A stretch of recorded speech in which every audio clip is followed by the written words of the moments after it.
habitants fukki lal ak ñaara fi newoon loolu musiba la musiba bu garaaw a garaaw la waaye ba léegi loolu mun nañ ko jàllale parce que mun nañ ne jamono jooju Covid bi dafa bett nit ñi waaye gannaaw nag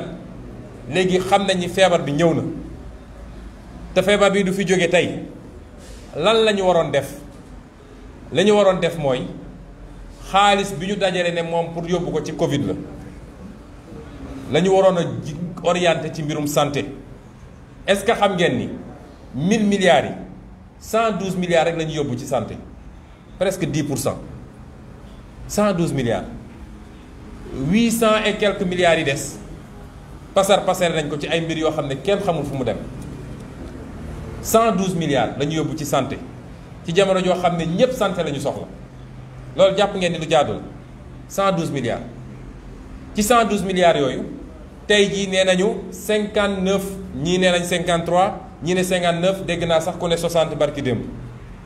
même soo jàppee ni 60 lits de réanimation la ñu am ça veut dire que 48 lits de réanimation rek la ñu jënd ci xaalis boobu alors que réew mi wala àdduna mi ngi am problème boobu loolu boo ko calculer 1 milliard 450 millions la ñu jël pour jënd ay lal alors que am nga un budget de 1000 milliards bu la Sénégalais voteel parce que ma wax nag ni 1000 milliards yi bu ñu foog ni nag xaalisu Macky Sall la de xaalisu Sénégalais la te 600 et quelques milliards yi dañ koo leb ça veut dire que ñun ñoo koy fay suñuy doom nañ ko fay suñuy sët nañ ko fay 600 et quelques milliards nga leb ko ci anam googu jëndoo ci ay lal jëndoo ci ay gants jëndoo ci ay blouse ak luy protéger personnel médical bi jëndoo ci ay outils de test de dépistage rapide nga xam ne fu ne waroon nañ fi mën a dépister tey est-ce que yoon la Sénégalais dem def dépistage toog 72 heures wala lu ko ëpp te amul résultat ñu bëri def nañ dépistage balaa seen résultat génn dee nañu loolu est-ce que yoon la nga jël xaalisu réew mi dem profitoo ci parce que ñoom lekk rek seen yoon newul ci la ca des ku doon sukuraat sax ñu fekk la ngay sukuraat sa xaalis nekk sa poos ñu rocc ci xaalis bi bàyyi la foofu nga sukuraat loolu musiba la cim réew donc loolu mooy seconde irresponsabilité bi ñetteel bi mooy ci jamono jooju moom Macky Sall parce que soo naan sa askan dama bëgg ngeen def ay sacrifice dama bëgg ngeen takk seen biir parce que mbir mi jaxasoo na yow yaa war a njëkk a joxe exemple bu baax waaye yow doo bañal sa bopp dara jamono ji situation bii nekk nga xam ne kenn noyatul moom mu jël 60 milliards dem jënd avion boo xam ne soo si voyagé tey mun nga toog 1 mois 2 mois 3 mois doo ci dugg te jamono bi mu toog yëpp yorul avion mat na 1 an et demi mi ngi doon tukki nga jël 60 milliards pour yow kese nga dem jënd avion xam nga 60 milliards ñaata lits de réanimation lañ ci mën a am 60 milliards mun nga ci am 2000 lits de réanimation 2000 lits de réanimation daanaka tey su ñu amoon 500 lits de réanimation rek coow lu du demee nii parce que ku am problème bi rek mun nga am tout de suite prise en charge ku ci am cas grave rek mun nga ko am 500 lits de réanimation rek suñu ko amoon nga ne tey 59 lits de réanimation la ñu am 40 yaa ngi Dakar 19 yi ci des dañu séddale ci dëkk ci kii bi tey ci bëri ce n'est pas opérationnel ça c'est un crime contre le peuple sénégalais li ñuy def c'est un crime non assistance à un peuple en danger exposition d'un peuple ba pare ci jamono jooju yow yaa ngi gundaandaat ak noos lii mooy jëfinu Macky Sall jamono joo xam ne ñi ngi wax feebar bi lëmbe na àdduna ngay wër di yelwaan même tubaab yi muy wër di yelwaan parce que yow da ngay yelwaan vaccin mënoo am vaccin yow da ngay yelwaan ne nañu la baal bor bi ki nga naan baal ma bor bi su la gisee ngay dem jënd avion 60 milliards dina ne kii daf may fontu kii nekkul dans le besoin te yaa ngi ko ameloon déjà xaalis fayagoo ko yaa xay ku la leb 5000 fayagu la romb la dem jënd iPhone xaw ma ñaata à 1 million li nga ne kii daf may fontu kon yow da ngay yelwaan vaccin da ngay yelwaan nañ la baal bor bi yaa ngi chaque jour sa discours mooy solidarité internationale pour le financement des économies africaines sa xam-xam mun laa may nga ut des solutions endogènes pour financer ton économie lépp da nga koy yelwaan ba pare doo bañal sa bopp dara ci dépense de procédure parce que jënd na avion cool ne gaañ wàcc pareeguñu ñu ne jënd na bateau de plaisance mooy gaalu noflaay du gaal gu ñuy jël di dem noppi wala yooyu waaye gaal goo xam ne su sonnee ba sonn daal dugg ci ñu dawal wër gore mu noyyi eeru géej gi daal di dellu si ñi naan 3 milliards ñi naan 6 milliards ci jamono jooju nga jël suñu xaalisu réew jël ci ay millions wala ay milliards yépp Sénégalais yi mel ni ay xar naan maa ngi leen di yóbbu Kaffrine maa ngi leen di yóbbu Fouta loolu mooy irresponsabilité Macky Sall li mu def c'est un crime contre le peuple sénégalais irresponsabilité incompétence ak déni la boole moo tax man dama ne wax naa ko depuis longtemps bu ñëw rek day yokk ci bi fi newoon Macky Sall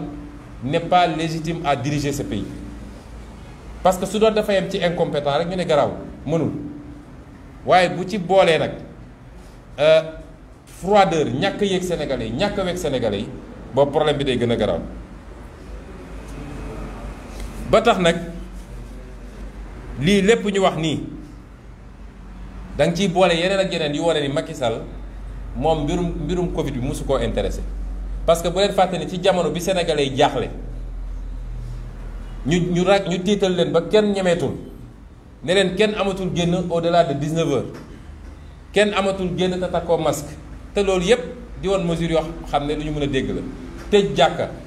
tëj église tëj ci jamono jooju moom mi ngi signé ay décret signé na fi décret honoraria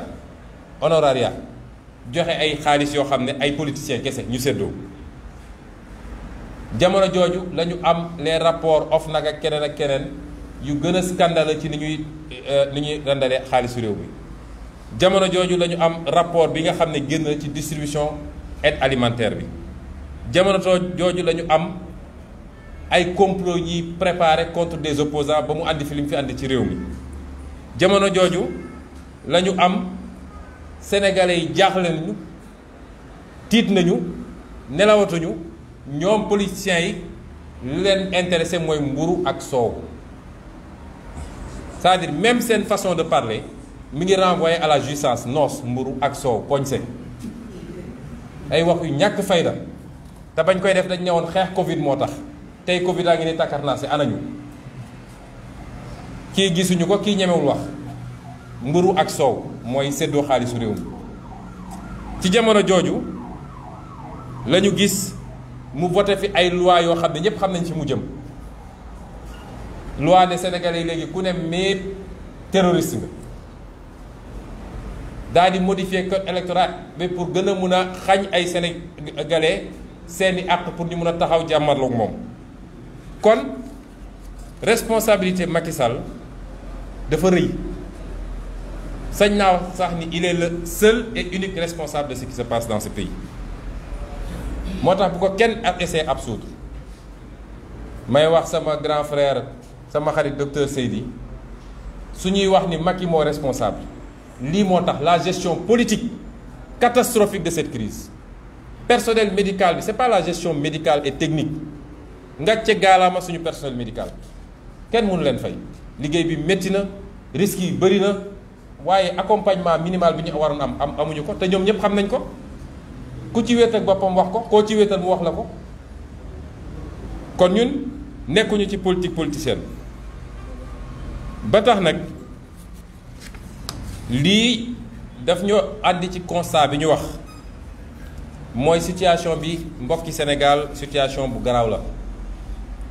du situation bu tuuti état bi démissionné na état bi lajj na état bi wane na cuuneem waaye ndax dafa war a tax ñun ñëpp ñu démissionné déedéet parce que du état bi la bakkanam di rot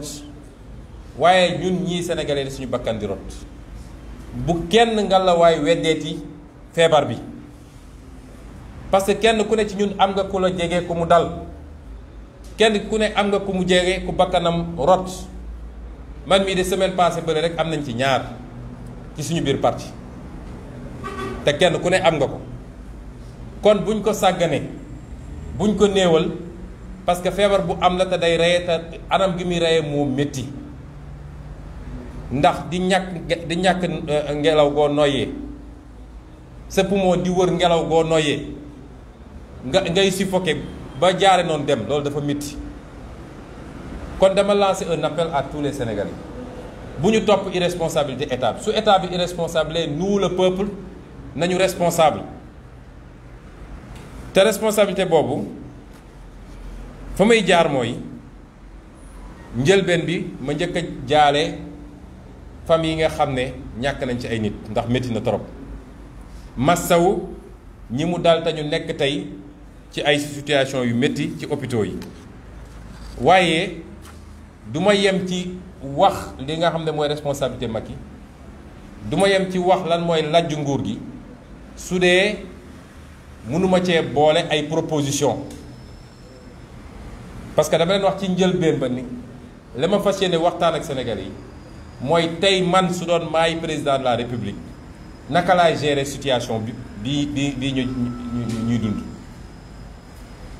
li yàqu na irresponsabilité bi ñu am ñoom tax na sacrifice yi sénégalais yi defoon yépp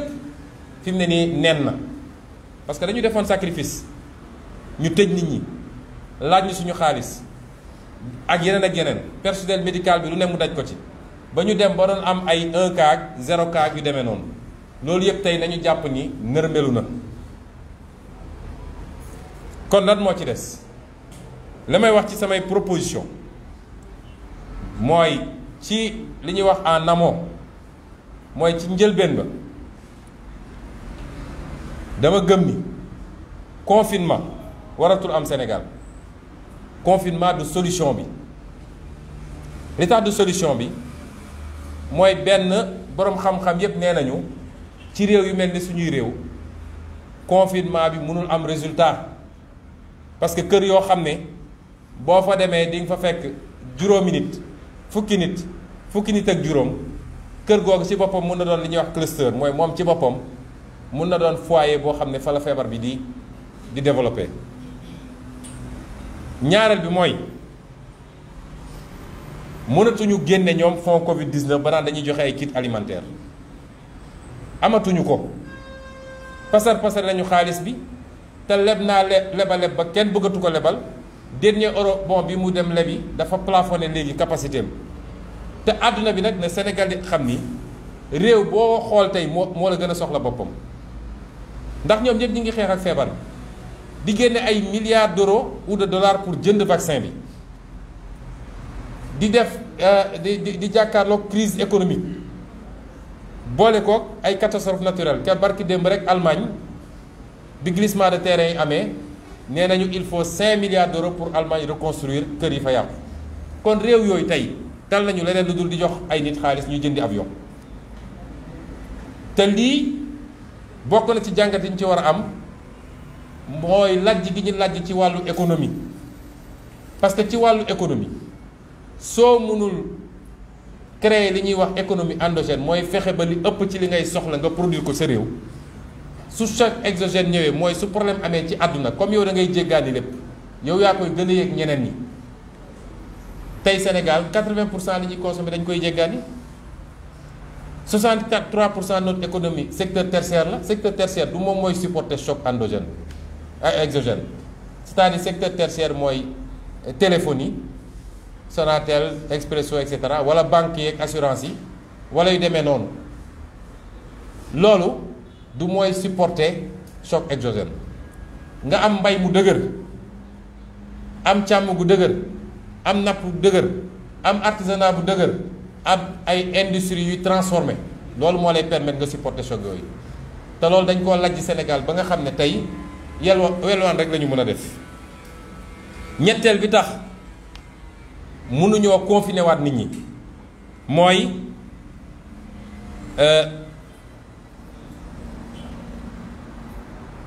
sénégalais yi ñi ngi ci jafe-jafe yu métti te leen teg jafe-jafe yi mooy échec yi ñu am ci suñuy politique économique koo mënul jox liggéey mënoo ko jox salaire mënoo koo faj kooku soo ko nee tëjul sa kër da nga koo bëgg a assassiner moo tax warul am te waruñu koo nangu kenn waratu fee confiner Sénégalais yi waaye nag loolu pour mu dox il faut que kenn ku nekk ci ñun Sénégalais yi laay waxal man waxuma ak ñoom de li may wax mooy responsabilité individuelle la kenn ku nekk ci ñun su dee duñu confiner kenn ku nekk ci ñun la jël ay matuwaayam ba li ñuy wax les mesures barrières mooy jumtuwaay yi nga mën a jël ba mbir mi du la dal nga def ko te nag mbokk yi man de su may dox ci mbedd mi maa ngi xool Sénégalais yi waaye sàggane nañu masque bi torop kon mesure barrières yi dama ko ñaan Sénégalais yi ngir yàlla parce que amul dara lu ko ëpp efficacité nag ñii vacciné wu soo demee Europe tey ku vacciné wu sooy génn da ngay takk masque vaccin bi terewul dit nga takk masque kon loolu mooy première mesure yi na ñépp delluwaat ci takk masque yi góorgóorlu ci ñaareel bi mooy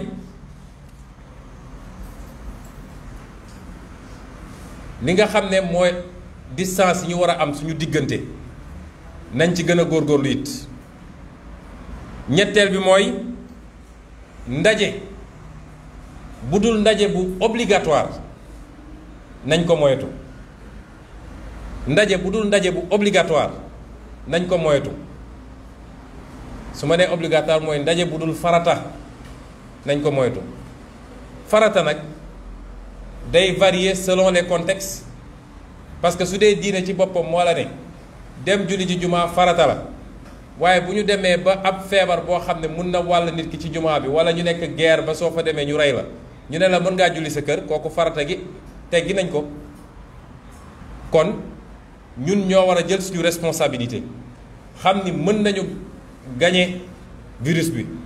gañe nañ ko benn yoon gañe ko ñaari yoon fa ñu jaaroon ba gañe ko benn yoon ñaari yoon suñu fa jaaraatee gañe ko donc bu ñu ne lii daal ay wax rek la ku nekk bàyyeeku nañu respecter mesure distanciation yi nañ ko respecter ñun de ci li ñu concerné li nga xam ne lu ma waroon def la man te Sénégal yëpp doon ko xaar muy nemmeeku tour bi ma waroon yóbbu ma wër Sénégal yëpp suspendre naa ko ba jëmmi jamono ba situation bi gën koo permettre parce que politique mooy suñu option waaye dafa am jamono joo ko mën a def ak jamono joo ko mënut a def wala jamono joo ko mën a defee noonu ak jamono yoo xam neneen nga koy defee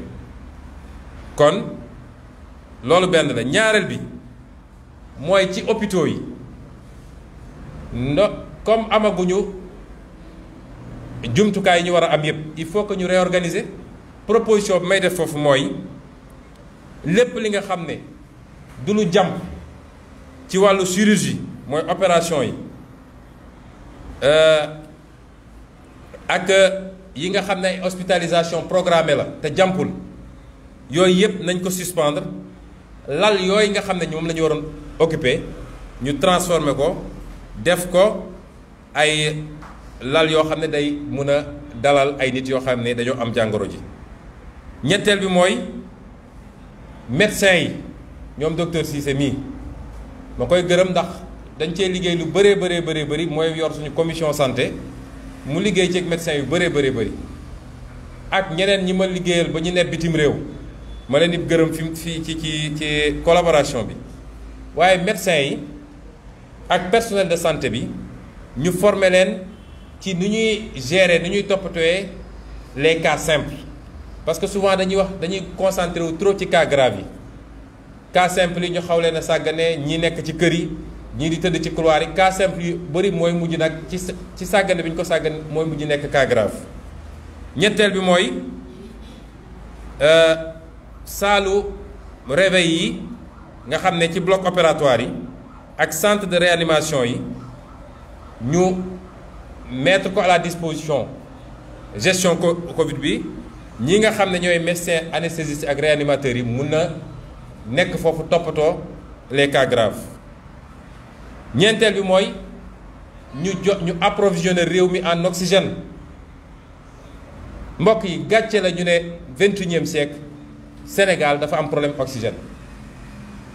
ñuy génn di weddi waaye lu am la Sénégal dafa am problème oxygène kon nañu approvisionner réew mi oxygène bu doy te ñu fexe ba oxygène bi bu mu manqueeti. juróomeel bi mooy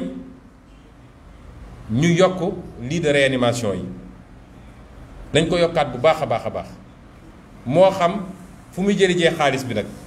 loolu day suñu juróom-benneelu proposition mooy comme dañoo soxla xaalis yàq nañoo yàq ba tey fu ñu jëlee xaalis dina leen të mooy lii nga xam ne institution yu amul benn njëriñ la ci réew mi benn njëriñ conseil économique social HCCT ak xawma yan nañ leen supprimer jël xaalis boobu jëndee ko ay lits de réanimation parce que amu fi njëriñ kan fii ci salle bi moom mun a wax ban njëriñ la institution yooyu am kan moo mës a lire seen benn rapport kan amu fi njëriñ. juróom-benneel bi mooy ñu gën a développer test rapide yi fexe ba mu accessible parce que du yoon ab sénégalais yéeg dara ci yaramam njort ni lii la nga dem def test te xam nañ ni variant bii dafay développer rapidement ci dernier jour yi ñu naan la xaaral ñetti fan ñeenti fan juróomi fan pour nga jot résultat test bi loolu du yoon. ñaareel bi mooy masque yi ñuy takk foo romb ci mbedd mi gis ay masque ma ci interpeller nguur gi il faut ñu teg benn système de collecte et de recyclage de ces masques parce que masques yi li gars yi xamul mooy c'est pas biodégradable mooy du gaaw a yàqu ci suuf si masque boo ci gis il faut 400 ans pour mu dégrader wu moom ak mbuus yee yem parce que matière bi ci nekk la comme am na tey ay société ay entreprises yoo xam ne loolu la ñuy liggéey il faut que ñu def benn système bu ñuy collecter masques yooyu pour gérer notre environnement parce que dafa am solo loolu yëpp tam ñu boole ci su dee njort nañu ni bëri na am ñoo xam ne ñi ngi ñàkk seen bakkan ci biir kër yi te demuñu hôpital ñuy laam-laamee na moom la wala du moom parce que ki nga xam ne dafa dem def test ñu ne ko corona la mu dem hôpital ñu faj ko sottiwul mu jaar fa faatu kooku dafa am benn protocole sanitaire bu ñuy def service d'hygiène ñu désinfecté corps bi et cetera doo ko dem yéet ay mbokkam waaye ki dee ci kër ga te xamuñu ndax moom la wala déet te nee nañu virus bi ki nga xam ne ñàkk na bakkanam ba pare ci yaramam la gën a am doole que ki nga xam ne mu ngi dund kon su dee loolu am na bu dee am na ñoo xam ne mbir maa ngi leen di rey seen kër te ñu nekk en contact ak seen waa kër nekk en contact ak ñi leen di suuri ñi leen di sang kon ñaata nit la virus bi mun a contacter kon tous les cas suspects dañu war a def prélèvement ak analyse balaa ñu koy yóbbu naan dañuy suuli su ko mënul nekk nañ def protocole sanitaire obligatoire man de dem naa keroog ci benn dëj waaye bu ma gisee ñu teg kees bi nit ñi génne dugal suul te ñu ngi doon laam-laame naan moom la wala du moom sama xel tey na te loolu tam dañ ci war a jël ay matuwaay mu des nag fi may daanele la jëm ci ñàqu bi muy vaccin bi faaw ñu wax ci ndax it ñu bëri woon nañ ma ne waaw bul wax ci vaccin bi c'est sensible homme politique lu xew ci réew mi te war a concerner waa réew mi yépp danga cee war a gëstu loolu moo la ci ëpp xam-xam li ma ciy njëkk a wax ci vaccin bi mooy jàngat gi ñu war a njëkk am ñun africain ci lii mooy tappale yorul am réew seetlu leen ni àdduna bi yépp continent yépp produit nañ vaccin ba mu des Afrique Asie produire na vaccin ndax Chine am na vaccin Inde am na vaccin Europe produire na ay vaccin Amérique produire na ay vaccin Afrique mënul produire benn vaccin li ko waral mooy fi ñu waroon investir sur le capital humain ñu ngi jël xaalis di ko pasare ci politique ci jënd ay nit pour ñu voteel la ci dugal ay nit ci ay cas di leen yóbbu mel ni ku yor sa jur xaalis bi ñu waroon dugal ci njàng mi pour am ay scientifique yu taxaw gannaaw bu ñu ko amee ñu créer leen ay cadre pour ñu mën a def recherche fondamentale recherche développement xaalis boobu la ñuy pasare moo tax sénégalais il faut ñu yeewu ñu doon dugg ci kaar yi ñu leen di yóbbu Fuuta ak di leen yóbbu Kaffrine nañu xam ni xaalis bi leen waroon faj, xaalis bi leen waroon a jox liggéey seen doom, xaalis bi leen waroon tabaxal ay tali, xaalis boobu rek la ñuy jël di leen dugal di leen yóbbu. perte buy am yéen rek a ci perte, ñoom perte ñu ci dara ndax jógewul seen poche. ngir yàlla na sénégalais yi yeewu benn yoon, réew caaxaan du ko defar, waaye caaxaan gi du rek caaxaanu homme politique yi, dafa am lenn ci askan yi ju leen topp ci loolu. mooy premier jàngat bi. ñaareel bi mooy il faut ñu accepter débat di am, parce que réew mi dafa am lu fi am loo xam ne man kenn duma ko mën a opposé. mooy su dara amee rek ñu ne ñoom ñi lañu bëgg ñëpp xalaatee, foo jaar ñu ne la ñu joxañ ne la ni nga war a xalaatee, ba pare nag def benn propagande médiatique boo xam ne nit ñi sax dañuy ragal wax, ndax ku wax ñu ne waaw moom de dafa contre lii wala moom de dafa lii. mais demal France, demal Angleterre, demal États-Unis, demal, man chaque jour damay toog taal chaîne yi di seetaan, suba ba ngoon jot ay débat la, médecins yi toog débat, homme politique yi toog débat, ñii ne d'accord naa ñii ne d'accorduma. c'est ça, noonu la société di doxee. te ñu war a nangu it ñi war a nangu it nii Sénégalais yi dañu am ay question, ñoom ñoo war a génn tontu question yooyu. Sénégalais am nañ sañ-sañ am question ne ah man de ñàkk bi bëgg naa ci xam lii balaa ma ciy dugg, bëgg naa ci xam lii. nun duñu ay bàyyi ma yoo xam dañ lay takk rek yóbbu la ne la ay wax. li may wax nag li ma ci gën a bëgg a leeral mooy man contre ma vaccin de. bi ñu juddoo ba léegi ñoo ngi vacciné wu te vaccin yooyu amul benn bu ñu ci defaree Sénégal à ma connaissance, wala docteur. donc problème bi du est-ce que contre na vaccin wala contre ko. gëw mooy it ni vaccin bi complot la, ndax bu doon complot ñoo ko defar duñ ko xëccoog ñun, parce que xel day loolu lay jëriñ. bu dee ñoom ñu ngi koy xëccoog ñun ba ñun mënuñoo jot ci vaccin bi, ça veut dire que ñoom jàpp nañ ni vaccin bi lu baax la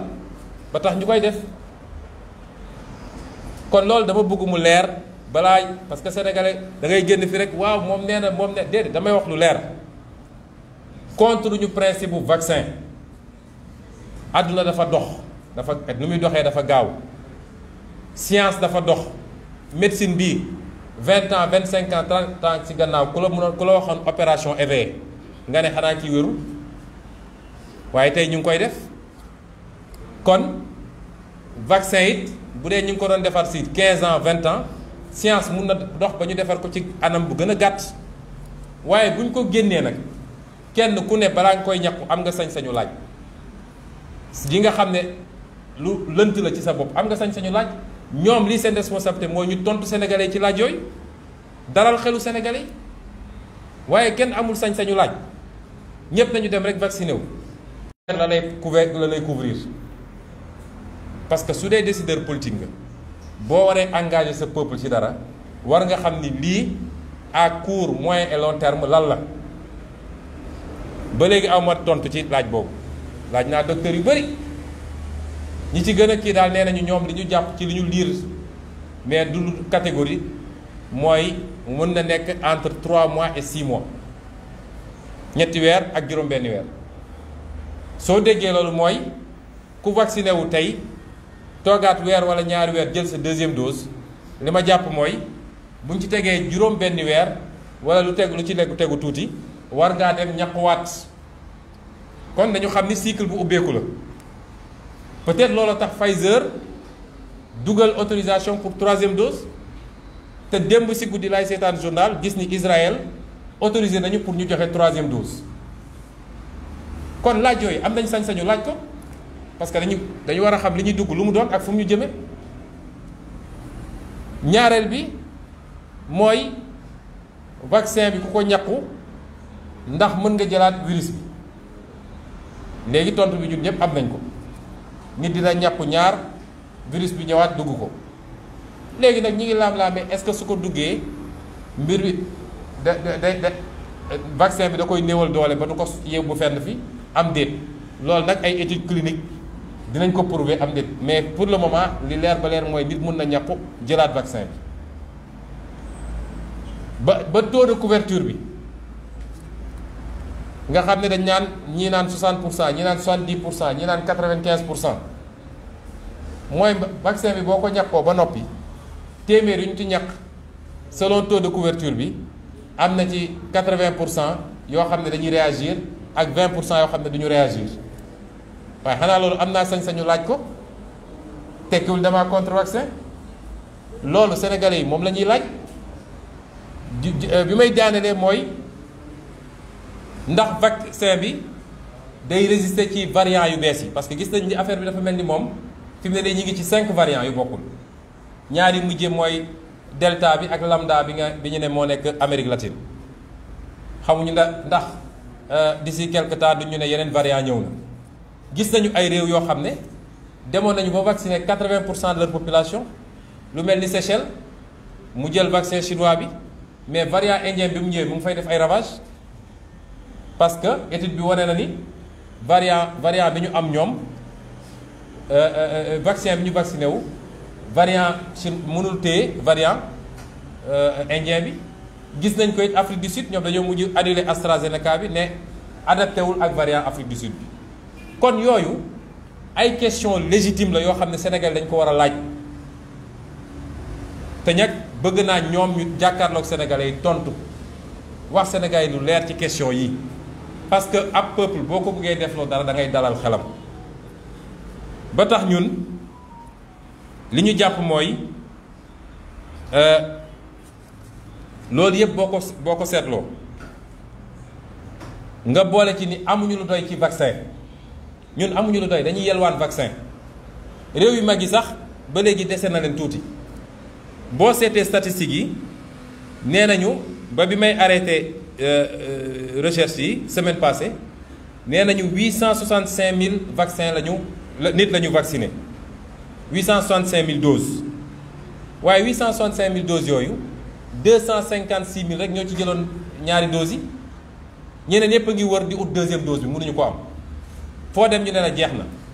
loolu nag li muy moo dem mooy une mauvaise politique de vaccination parce que boo amee 800 000 doses da ngay vacciner 400 000 yi téye 400 000 yi pour deuxième dose doo ko dem uti leneen parce que ça ne sert à rien nga jox nit ñi première dose seen période jeex mënoo leen jox deuxième dose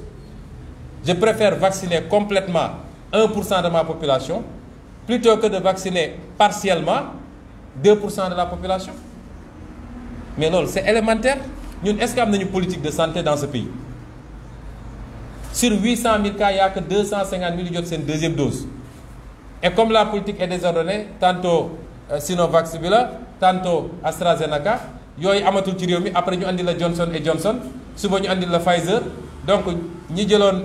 AstraZeneca mënuñu jël deuxième rappel Pfizer wala docteur donc comme yooyu yëpp am na fi ñun li ñu jàpp mooy ñun waruñoo toppandoo ñeneen ñi seen politique vaccinale parce que feebar bi ni mu mel ni mu présenté wu fi bokkul ak ñoom waaye ñoom doole gi ñu am amuñu ko moo tax ñaar yi dinaa ko wax parce que waruñoo forcer nit ñi vaccin bi waruñu forcer benn sénégalais vaccin bi ni ñuy forcer vaccin bi nag ñaari anam la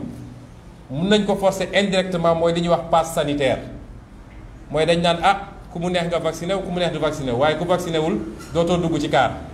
ku vacciné wul dootoo dugg ci restaurant ku vacciné wul dootoo dugg ci bureau administration ku vacciné wul dootoo dugg ci jàkka xam nga loolu mooy forcé di nga vacciné wu. ñaareel bi mooy ñu ne nag léegi c'est obligatoire ku vacciné wul sax dinañ la tëj kaso dinañ la condamné wala di nga fay ay amende loolu warul am Sénégal waruñu koo nangu d'ailleurs mënuñu ko ndax ku amul vaccin mënoo ko def kenn. ñaareel bi mooy comme vaccin bi lañ ci am dafa néew nañ ko jagleel dans un premier temps li ñuy wax les personnes vulnérables mooy mag ñi am 65 ans jëm kaw ñooñu dañ leen jagleel vaccin bi en priorité ñooñu pareeguloo leen vacciner nga ne léegi 18 ans yi ngay ciblé lan mooy c'est quoi le projet finalement. ndax dégg ngeen ministre de la santé keroog bi mu demee di jëli vaccin Johnson and Johnson bi